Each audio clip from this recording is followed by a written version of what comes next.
Hey, would any of you guys like an extra copy of these questionnaires? I got all you need. You can take them home, make them, or you can keep them. I don't care. Right on the back of them, throw them away. Don't do that.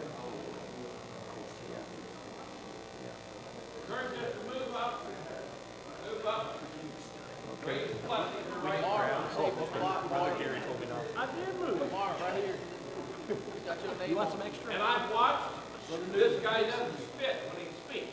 He's up front. Sometimes. Sometimes he doesn't spit when he spits.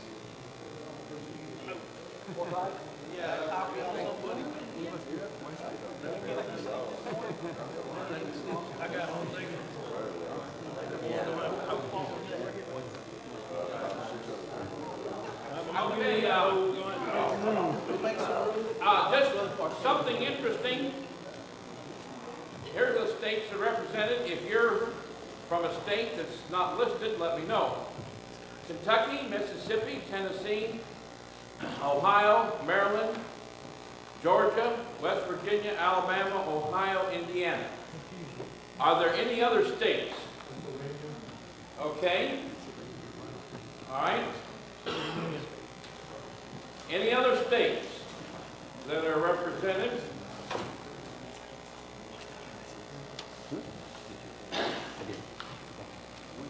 Well, this is tremendous.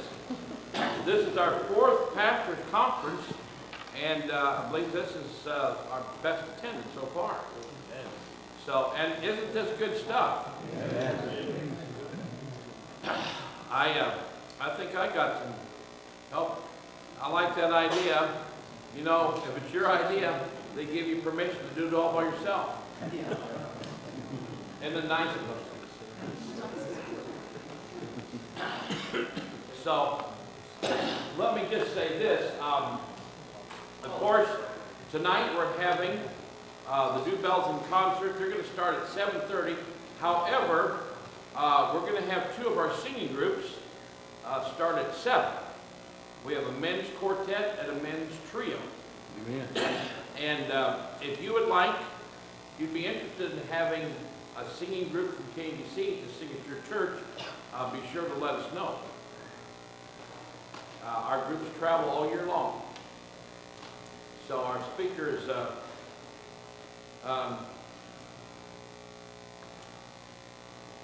he's a substitute, but he's doing pretty good. Yeah. Very good. Good stuff. Good stuff. Okay, brother.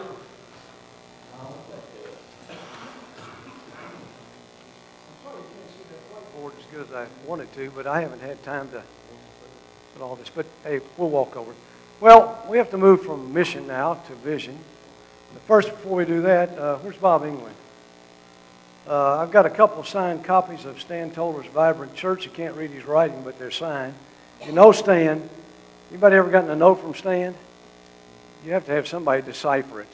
But it actually says you are loved, and it gives Jeremiah 33:3, I think is what it means. That's just been his life verse. But anyhow, they're signed copies. So Bob, come and you drew some stuff out, and we've got 6 of them to give away. Going to do 2. Going to do 2. Now, we didn't cheat. Bob actually drew them out.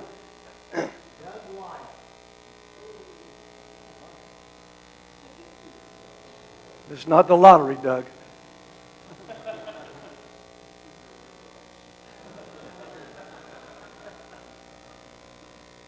Looks like Tommy Elder. Okay. We got 4 more we'll give away between now and tomorrow morning. If you did not sign one of those cards, we'd like for you to, because the Wesley Investment Foundation furnished these notebooks at no charge. Nobody paid for them, no charge. So we'd really like for you to do that. Well, let's talk a little bit about vision. Vision is a fascinating thing, and it's good, and it's not bad at all.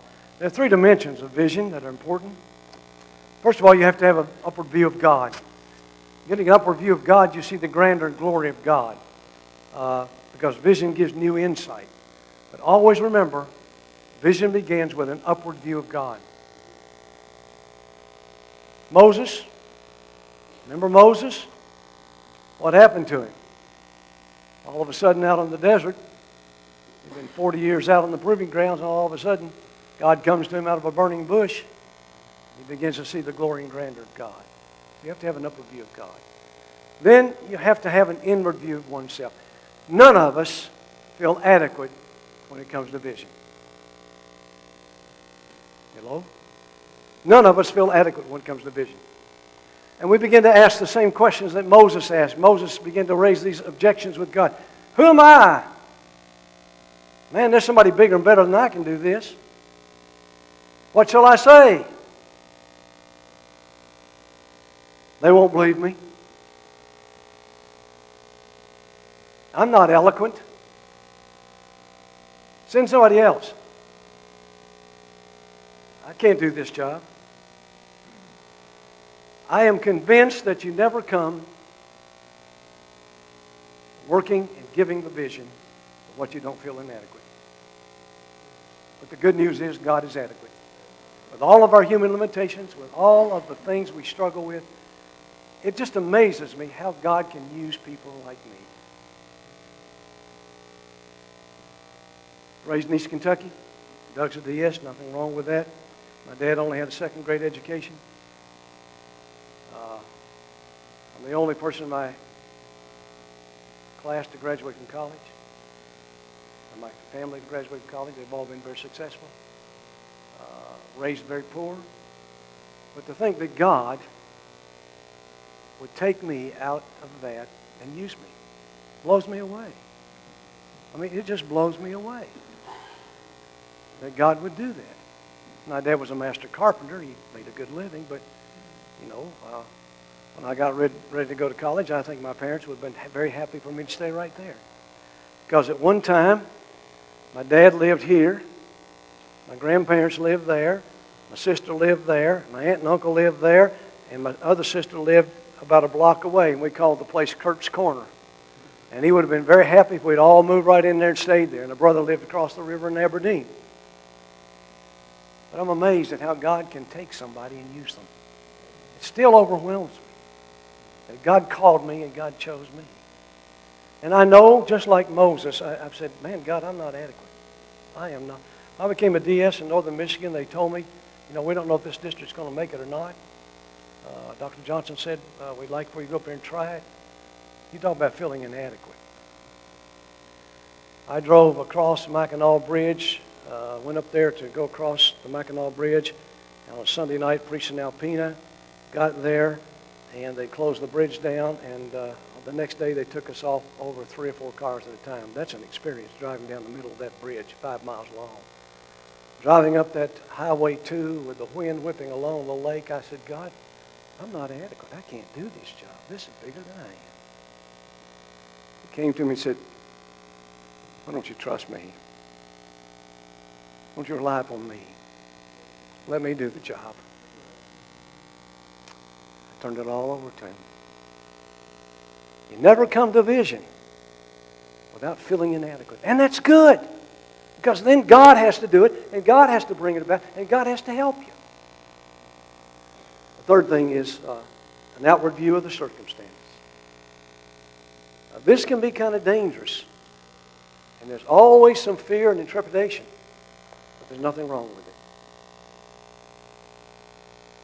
Congregation as a corporate body can have its own vision. Individuals and the ministries within the congregation may also have their own vision, which God is calling them. I contend that every group in the church ought to have their own mission statement and their own vision. Sunday school ought to work with it. Missionary Society, I know they ought to come up and say, wait a minute, I know we get stuff from our pub houses and all, but they ought to say, hey, this is who we really are. And that group ought to work to come together and make it. Now, they all have to focus into the real mission of the church and also the real vision of the church. But one of the reasons so many of our auxiliaries fail is they do not have an understanding of their mission and vision. So every group, youth group, what's your mission? What's your vision? All of them ought to have a vision.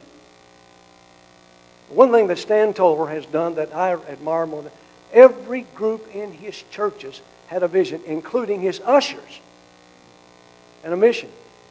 His ushers were trained. They had a mission statement and they had a vision. And when you walked into Stan's church, buddy, you knew they knew what was going on.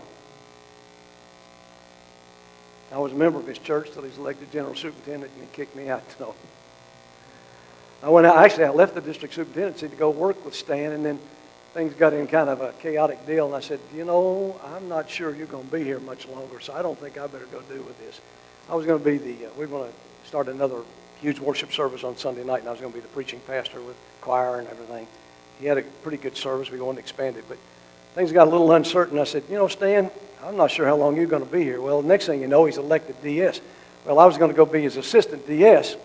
Well, he's a DS for one day, I think, and then he goes to General Assembly, he's elected general superintendent. I said, this is not going to work out at all, folks. We're not going to work. We do it, but it's not going to work out at all. But God had a plan in everything that has happened, and it's amazing what's happened, and it's allowed me to do some things I never dreamed I'd ever do. But every group in the church, I think, needs a mission statement, but it all has to dovetail into your vision and mission. If it doesn't, then you're fighting against it. There are three factors that need to be considered when you think about a mission statement of a church. Congregation. Sorry I don't have all this stuff on PowerPoint, but I just don't. I really haven't had time, okay? The first kind of congregation is what we call a wishing congregation.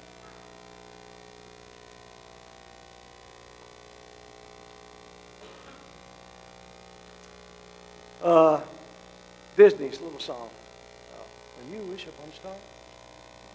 Jimmy Cricket, I think, sings it. Used to sing it years ago. I'm out of Disney. My grandkids are grown, and we don't do much with Disney at all, and personally, I don't think I want to do a whole lot with them. Their moral and ethical areas are not where I would be right now, and Walt Disney would turn over in his grave if he'd seen what happened, I think. But that's a personal opinion. That won't get you anything. But a wishing congregation. So many churches are wishing. They just wish. We wish. We wish. There's very little emotion attached to a wishing congregation. They just wish. Well, you can wish forever. I might wish I'd be a millionaire, but it's not going to happen. So, wishing. Then there's a dreaming congregation. Now, this is where vision really starts, okay? But a lot of churches get stuck right here. They have the wrong dream. Now, there's emotion attached to a dreaming congregation. But if it's the wrong dream, all they do is talk about the dream and nothing happens. I'm teaching an ethics and value class. It ends Monday night. And one of the things we look at is Willie Loman's Death of a Salesman play. Have you ever had to read that in a literature class? Death of a Salesman by Arthur Miller. Willie Loman. It's a dysfunctional family and a bunch of lies, and they all lie about everything. But the issue with Willie is he cracks up because he had the wrong dream and kills himself. There at the funeral, as they stand there, he's thinking all these, he's a salesman, sells stockings up in New England, women's stockings. He thinks that all these people are going to come because he was a great salesman. Shows up, his wife, his two sons, next door neighbor Charlie, and his son Bernard. 5 people. Charlie says, beautiful service. And then Biff, the oldest son, says, never knew who he was. There's more in him, more of him in that front stoop than in he had the wrong dream. He worked with his hands.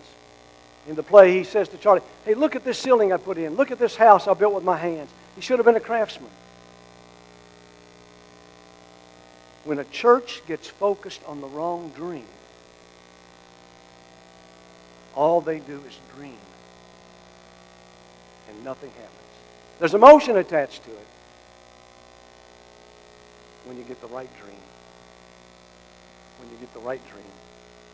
Then you move to a visioning congregation.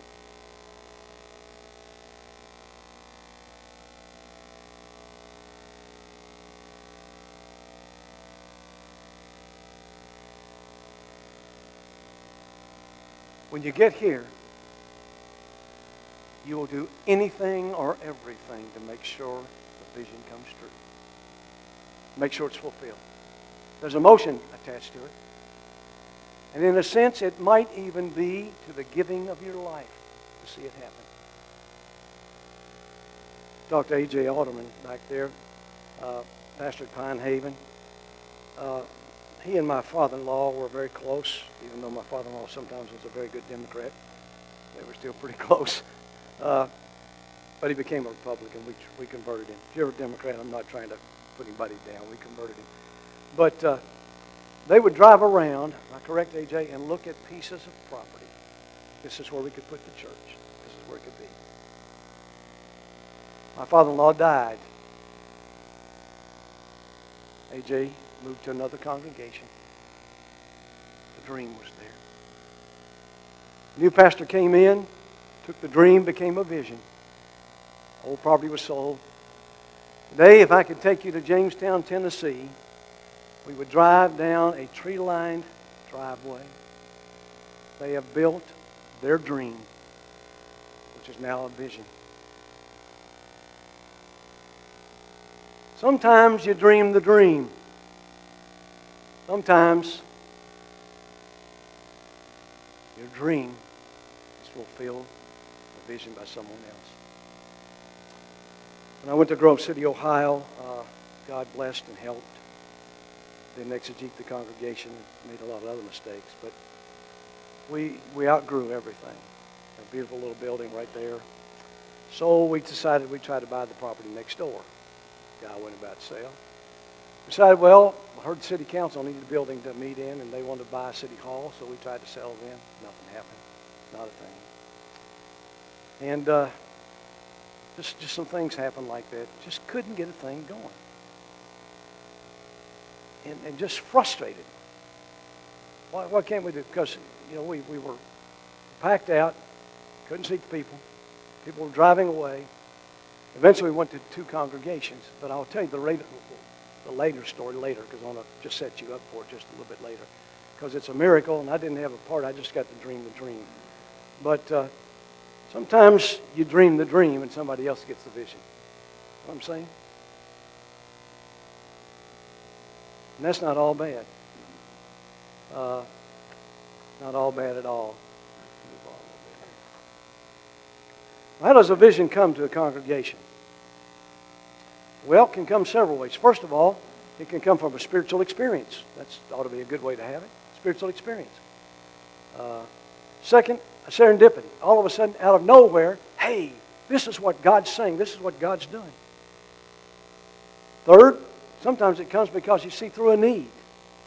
Fourth, conversation. Fifth, leaders' foresight. It can come through a spiritual encounter. What did Joel say? Book of Joel. What did he say? Young men, so forth and so on. Not bad. It's a divine impulse or blessed hunch. You say a blessed hunch. Let me tell you what. Go back to Grove City. We decided we were going to knock the walls out and get 50 seats on each side. Not very big, but we could do it for $150,000. Well, in our tradition, you got to announce it, take the vote, get the vote, make sure the vote's good. And we made the vote pretty good, about 80-some%, but I couldn't understand why anybody voted against it. So I said to my Sunday school superintendent, Jack Nice, Jack, how in the world could anybody vote against this? We need more space. Jack looked at me and said, Pastor, I voted against it. I said, Jack, you did what? He said, this is not what we should do. Wham.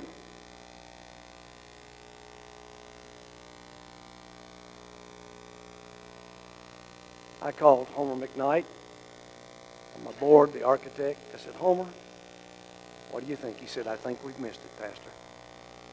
We stopped everything because on Monday they were going to go start construction. We stopped it all. Stopped everything. And guess what God did? God opened up 10 acres in the Church of God, which could not afford to keep going. We bought it.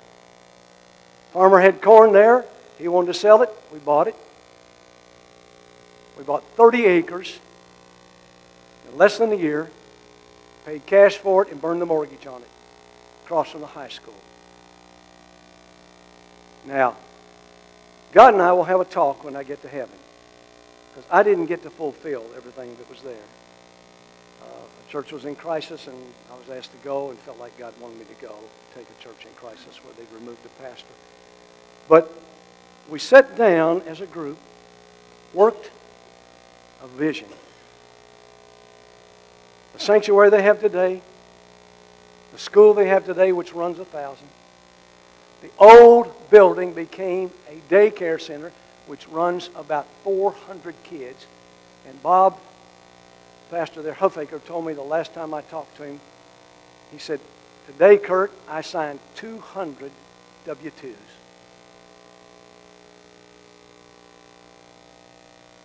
That's awesome. I was back, 3 years ago for their anniversary. And we did go to 2 services, and guess what? They stayed in 2 services even after they built the new sanctuary. The people liked it so much. But sometimes you dream the dream, you catch the vision, but somebody else fulfills it. Now, I have struggled with that a little bit. I've said to God, I don't understand it. Especially when I got the invitation to come to the dedication of the whole new place. I said, God, I don't think this is fair. He said, cool it.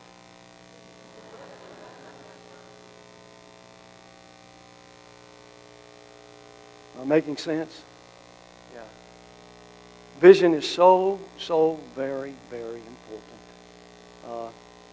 Then sometimes it just comes in various ways. Seeing through a need, bringing together the ages and discussions of dreams of the members, practicing foresight, looking ahead. What I've discovered is this. If you have a vision, more than one person in your congregation will have the same vision. And I discovered when Jack told me that out of the Holy Hunch, guess what? Several other people felt the same way. Now, maybe I wasn't spiritual enough at that time, I don't know. But look what's happened today. And that church owns that community. When I was there, it was basically a Union little town south of Oklahoma. Now it's a big bedroom community. Places popping, growing. We had an Arby's, not an Arby's, but a Rack's roast beef and a Bonanza, I think it was. That's all the restaurants we had. If you wanted to eat, you had to go someplace else. And it was a Union town, and very different, very difficult sometimes. But today, it's a totally different ball game. But the Holy Hunch people were more right than the pastor. But if you have a vision, God will also give somebody else the same vision, and that vision will be one that you can talk about. A vision fails when it is not communicated correctly and again and again and again and again and again and again and again and again and again and again. It has to be communicated again and again and again and again and again. Do you know what Jesus' vision was? Found in the Gospel according to St. Luke.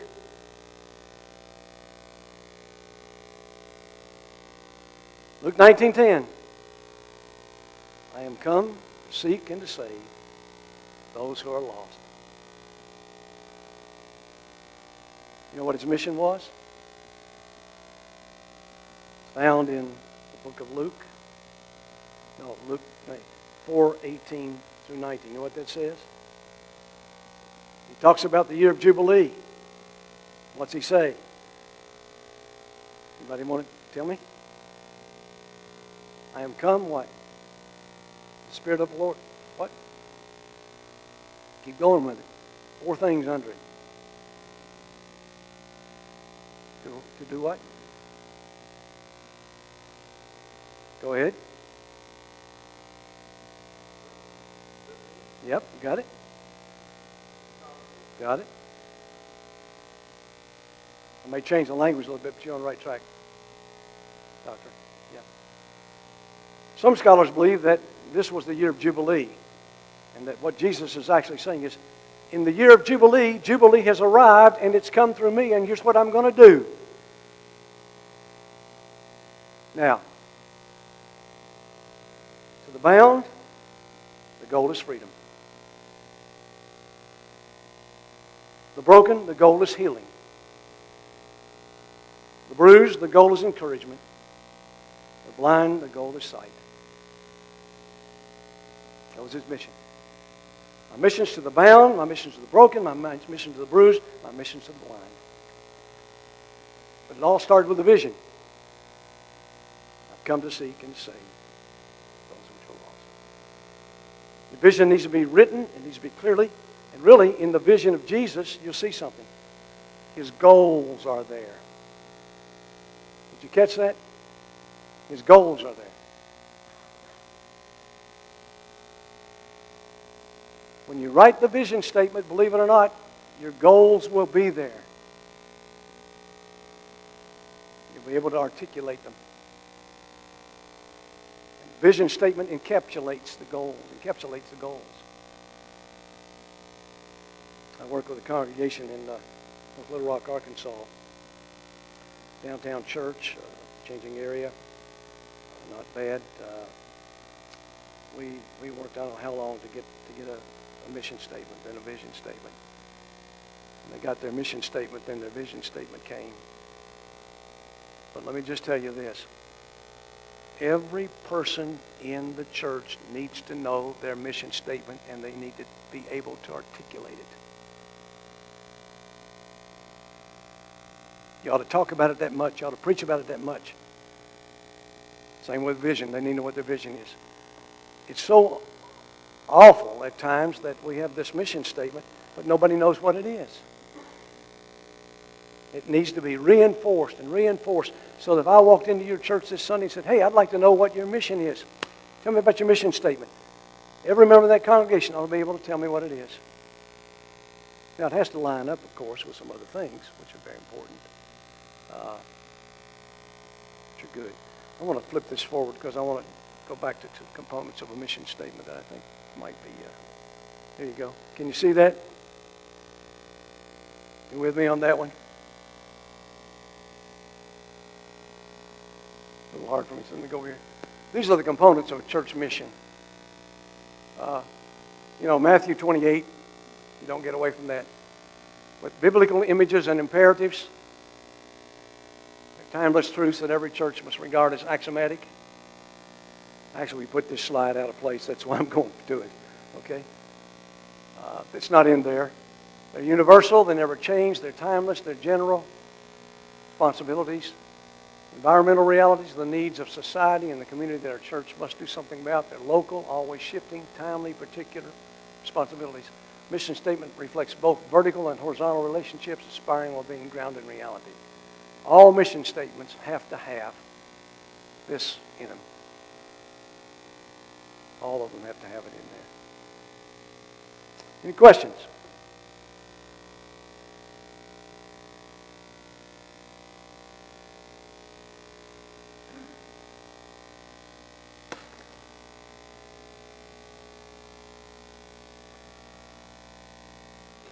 See if I can go back and get this one right. Do I need to go back, Kurt? I think I do. Start on core values. We Nazarenes have 3 core values. I'm going to embarrass Doug and ask him what they are.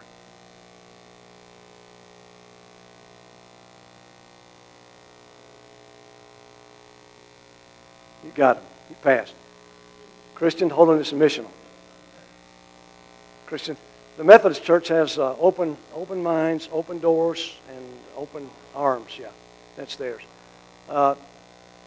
Those who work in the corporate world will tell you that you can have a lot of values, but most institutions, most churches can only have 3 core values. I think Stan's listed several. I think he's actually wanting you to pick out what you want. 3 core values. Now, there are values that push up against them, but they're not core values. Core values are those things that determine what you're all about. These are the things that you live or die by, your core values. And so I think 3 core values are very important. But decide on them. This has to be done with the congregation, has to be worked through with the congregation and with your board. What are our core values? Core values are essential. The class I teach, we deal with core values. We talk about core values. And my core values are basically faith, family, and creativity. Those are my core values. And under that, there's some sub-things, but those are the core values that I live by and I go by. My faith is, of course, number one. My family's great, but my creativity. I'm a creative person. I love to be creative. I love to do. Under that, I have a bit of an entrepreneurship.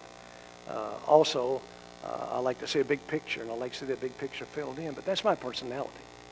I learned that from Stan Toller. It's part of his problem. But just kidding, Stan. But decide on core values. Establish strategic. Where's my water? The cotton's getting there, guys. Establish strategic priorities. What are the priorities of our church? What do we want to be? What do we want to do? What are your priorities? Everything can't be a priority. But too often we make stuff that's not a priority a priority.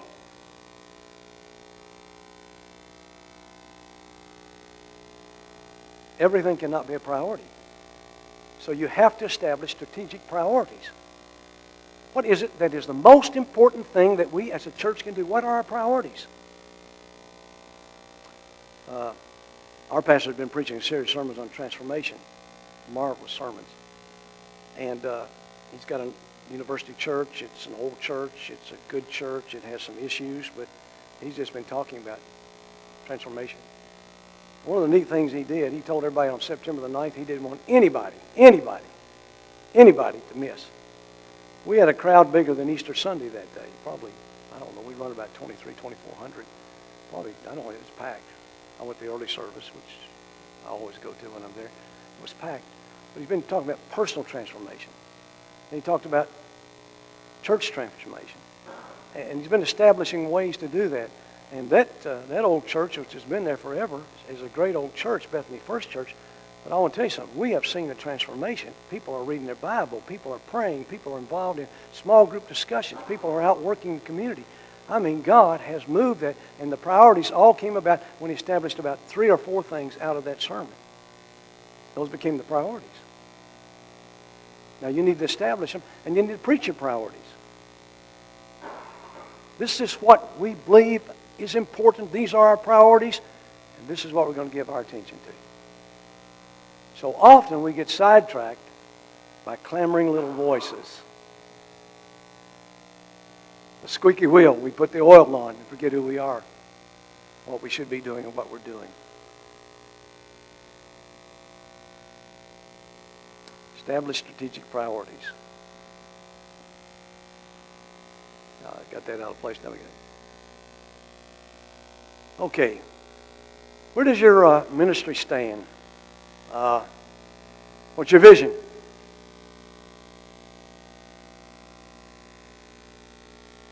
What are your beliefs?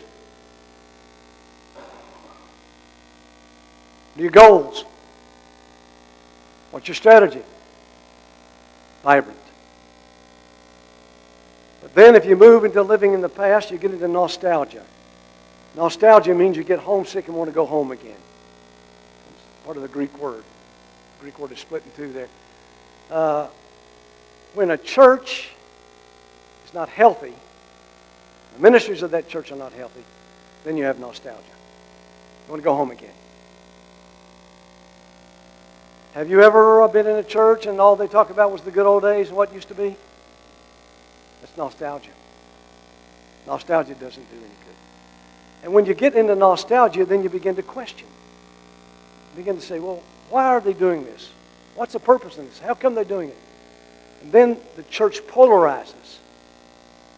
One group on this side, one group on that side. Have you ever pastored a polarized church? It is so much fun. You go around singing, joyful, joyful, we adore thee. I was too young when I was sent into an old first church, only 31 years old. And that church had taught more people stuff than I ever knew. But you had the thing totally polarized. One group on this side, one group on that side, in the middle of a building program without a loan secured, owing thousands of dollars. And it was a mess. here I am in the middle of this, and I didn't even know what I was doing. I ended up in the hospital, to be honest with you, because it was such a polarizing mess. But, and then, you know, when this happens, decline sets in. The day I decided I was going to throw my brick through the window and resign was the day that two of my board members squared off in the hall. I mean, tell you, I left. I said, this is it. I'm out of here. And I was. God moved me. But polarization. And if you went to dinner with somebody on one side, it was bad news. If you went to dinner with somebody on the other side, it's bad news. Churches can't function like that. They're going to decline. And what you really had, you had one brother who didn't like his other brother, and they were leading the charge. And the one brother liked me, and the other brother didn't know who he liked. So I had to be very careful what I did. And then we had an executive in there that nobody liked, and I was friends with him too. So I was dead meat all the way around. Did you go out with Jerry so-and-so today? Well, yeah, I went to lunch. Oh, blah, blah, blah, blah, blah. You know? But those kind of churches eventually will end up in decline. So where does your ministry stand? I just love to hear when I go into a church, oh, you should have been here when and we had 900. What do you run today, 50? Well, okay, I probably should have been here, but why aren't you running 900 today?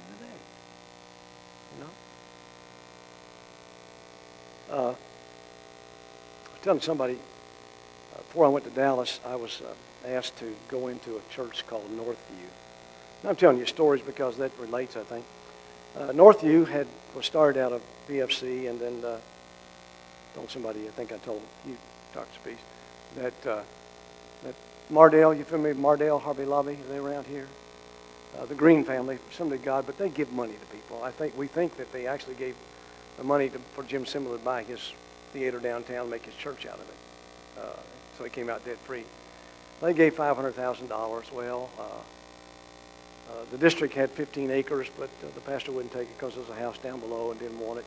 So they go out and they rent this big old wire house and spend hundreds of thousands of dollars revamping that thing. They get all the strobe lights and they get all this stuff and they bring together some people.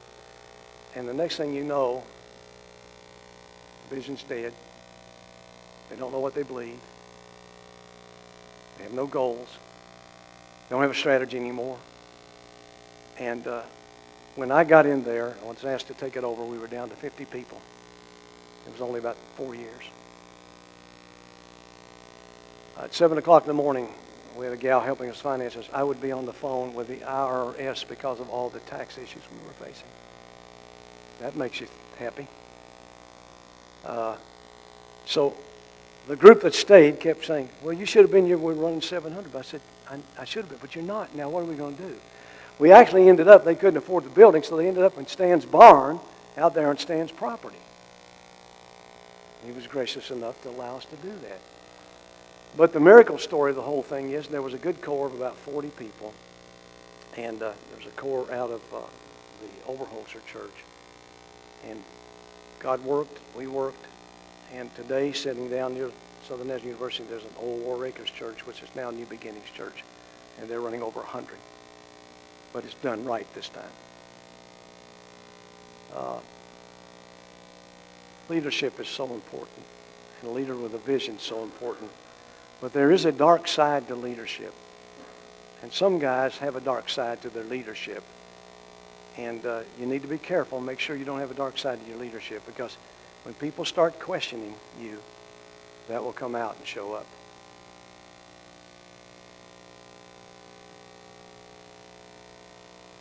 And you need to be on your knees before God, making sure that you don't. Make sure you always respond rather than react.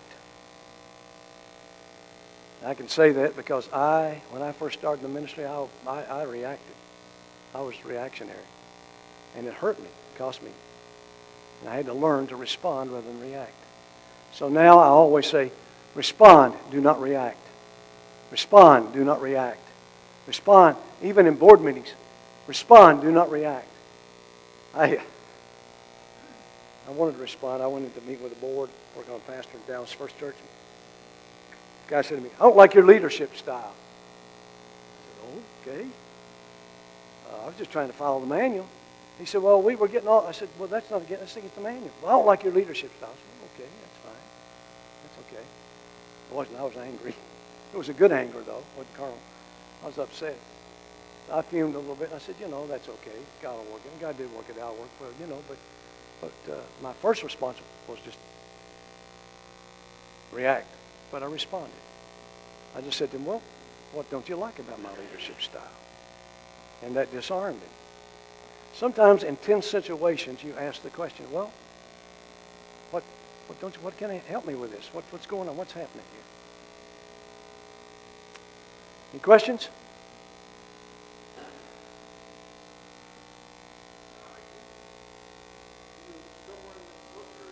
Yeah, that's in the book.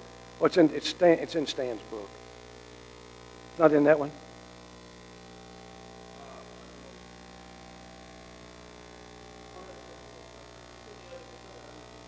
It's in his big book. Yeah, we're in section 2 now, partnership, yeah. Yeah, it's in his big book, yeah. He didn't put it in this one, but it was in the old book. Yeah. This book is new. He went back and revised it, so I think it's in his old, I know it's in his, I'm almost positive it's in his old book, yeah. That's where I am. Talk a little bit about partnership. The first group you partner with, I don't know what traditions you're from. How many of you have church boards? Okay. First group you partner with your church board.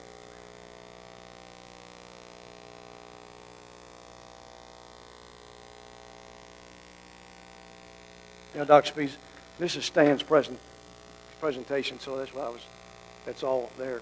I looked at the book. Do you know the culture of your church board?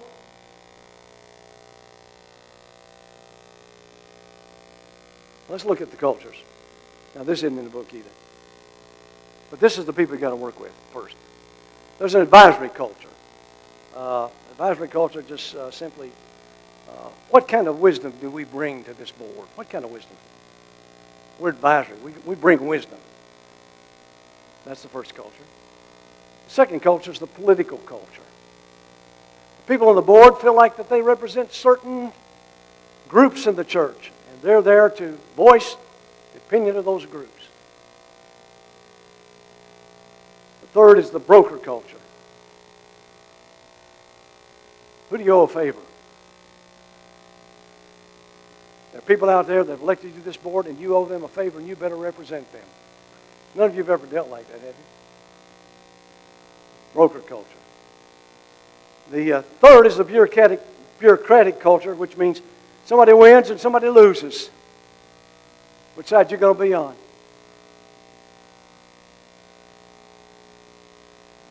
The next is what you call the managerial culture. What groups do you manage within the church? What groups do you really work with? And the next is the corporate culture. We cannot fail. And the next culture is the strategic culture. You know where you're going? Plan. Then there's the parliamentary culture, and this is the culture I hate. Is this matter out of order? You ever dealt with that? I moved away from parliamentary procedure and went to consensus. I just started going around the room. What do you think? What do you want to know? The only time I did parliamentary procedure was when it was something that related to legal stuff. And I'd learned a long time ago that consensus was a little bit better. So, parliamentary. What we have to do when you have these kind of cultures, you have a lot of them, is the board has to be moved to spirituality. One of my biggest concerns is that sometimes people don't get elected to boards who are spiritual. That ever happen in your church? They don't get elected who are spiritual. I'm going to exaggerate and make a strong statement. I would rather have a little old lady in tennis shoes who knows the will of God than a banker who does not pray and know the mind of God. I really would. Because you'll get something done with that little old lady. So, you've got to try to move your board to spirituality.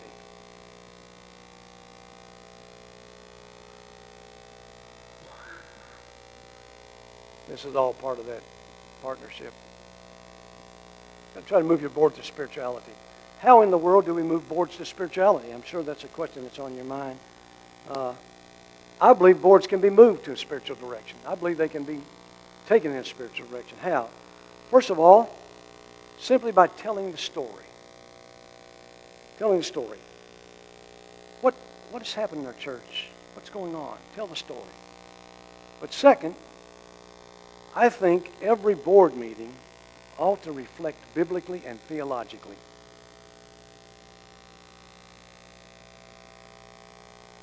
What do the stories of the Bible tell us about what was Nehemiah, Moses? What do the stories of the Bible tell us? I think there ought to be prayerful discernment on the part of a board. So the decisions are not made out of some kind of reaction, but they're made out of prayerful discernment, whereby you really discern the will of God. I am convinced that every board meeting ought to be given to the fact that we have to be a spiritual body, and we have to take Scripture, and we have to study together, and we have to know the stories of Scripture and how they relate to us. One of the things that bothers me to death is this. Not very good English, but it bothers me to death anyhow. Is this. Oh God, bless us as we do the business of the church.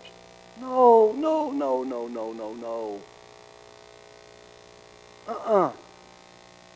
Oh God, help us to always fulfill the mission of the church.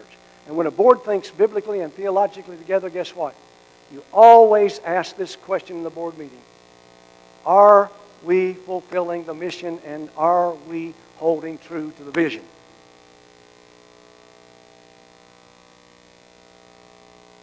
Every board meeting ought to be talking about the mission, the vision, after you reflect theologically and biblically.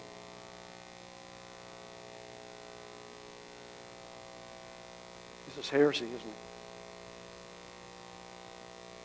I was asked to go down to the Michigan district, and I was in northern Michigan, to serve as chairman of the committee because there was a church having a little fight. Carnal fight's what it was. But some mistakes have been made. Pastor had a board. Some of his family was on it. It's a good church. And they sold him a piece of property the church owned for a little bit of nothing. Well, the roof went off. I mean, it went off. Well, Neil Strader's in heaven called me and said, Kurt, can you come down and chair this? I said, man, what am I getting myself into? He said, well, it's going to be a mess, but you chair it. I said, okay, but you're going to owe me big time. So I went down, and so we walked in, and of course, that's a union culture. And a lady walks in and says, now, I know that you are board of arbitration. I said, hold on, ma'am. I want to tell you something. This is not a union meeting. We're not a board of arbitration. We're just here to determine the facts, try to come to resolution. So I don't want you and your group to consider yourself as union members, or we're not going to consider ourselves as a board of arbitration. This is not what boards do. But see, that's how they saw the board. So the pastor did make a mistake, and we had to talk to him later about just give the property back or sell it. Forget it. Don't get in this mess. You shouldn't have done it. But what I'm saying is that board had not thought biblically or theologically or reflected that way, so that people on the board became divided, people in the congregation became divided, and the mistake was made when the pastor had the board selling a piece of property for a little bit of nothing, was worth a lot more money. Not smart. But when boards think biblically and theologically and work toward the mission and the vision, you don't have these kind of problems. Is that idealistic? Probably. But you don't have those kind of problems. So, this board is the board that should be the spiritual leaders of the church. And one thing we have to emphasize is you are called by God to think and reflect biblically and theologically and to be the spiritual leaders of the church. The only reason someone should be elected to a church board is simply because they are a spiritual leader who knows God and knows the will of God and knows the mind of God and can show the fruit of the Spirit in their lives. It's not a popularity contest. Not at all. Have you ever had somebody not get elected to the board and just pout and quit the church? That's fun. That's fun. What you have to do as you reflect this way is to actually look where God is working, what God has done. You have to ask this question: Where is God working? How soon can I go and join Him? Let's move on a little bit with partnership.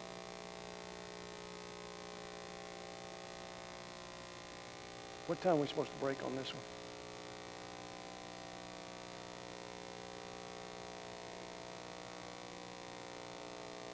It's 20 minutes to 4. Let's take a quick break. Okay? How much time are we supposed to take? Huh? What time are we supposed to conclude this afternoon session? I looked at the schedule, but I'm not doing anything about scheduling yet. Yeah, somebody else comes after my 3 times. Now that I've caused y'all to go back and get voted out of your class, your church rather.